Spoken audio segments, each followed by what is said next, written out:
तो आज का ये हमारा वीडियो काफ़ी इंटरेस्टिंग होने वाला है, क्योंकि आज के इस वीडियो में हम आप सभी को बताने जा रहे हैं अंजना सिंह और यश कुमार मिश्रा की ज़िंदगी से जुड़ी कुछ खास बातें जो कि शायद ही आप सभी जानते होंगे और जानना चाहते हैं। तो हमारी इस वीडियो के साथ अंत तक बने रहे।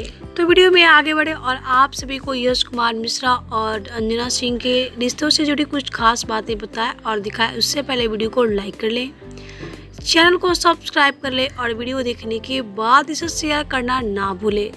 तो चलिए बढ़ते हैं वीडियो की तरफ और आप सभी को यश कुमार मिश्रा और अंजना सिंह के बारे में बता देते हैं। तो जैसा कि आप सभी जानते हैं कि सोशल मीडिया पे एक वीडियो काफ़ी तेज़ी से वायरल हो रहा है और दावा किया जा रहा है कि अंजना सिंह यश कुमार मिश्रा के बिना बिल्कुल अधूरी हो गई है। लेकिन आप सभी इस वीडियो में देख सकते हैं कि अंजना सिंह अपनी लाइफ से कितनी खुश है और अंजना सिंह अपनी लाइफ में काफ़ी बिजी रहती हैं। तो देखा आप सबने अंजना सिंह की लाइफ के बारे में। तो हम आप सभी को बता दें, अंजना सिंह काफ़ी बिजी रहती हैं अपनी लाइफ को लेकर। तो वही आगे बात कर लेंगे यश कुमार मिश्रा के बारे में। तो अंजना सिंह ने खुलासा किया है कि यश और अंजना के बीच कोई रिश्ता नहीं है। जी हाँ, जब से यश और निधि झा का शादी हुआ है, अंजना सिंह का कहना है कि यश और निधि ही पति पत्नी है, मेरे साथ इनका कोई संबंध नहीं है। तो देखा आप सबने अंजना सिंह और यश कुमार मिश्रा के बीच का ये संबंध। तो आप सभी की क्या राय है इस वीडियो को लेकर, हमें नीचे कमेंट बॉक्स में जरूर बताएं। वीडियो अच्छा लगा हो तो वीडियो को लाइक करें, सब्सक्राइब करें और शेयर करना ना भूलें,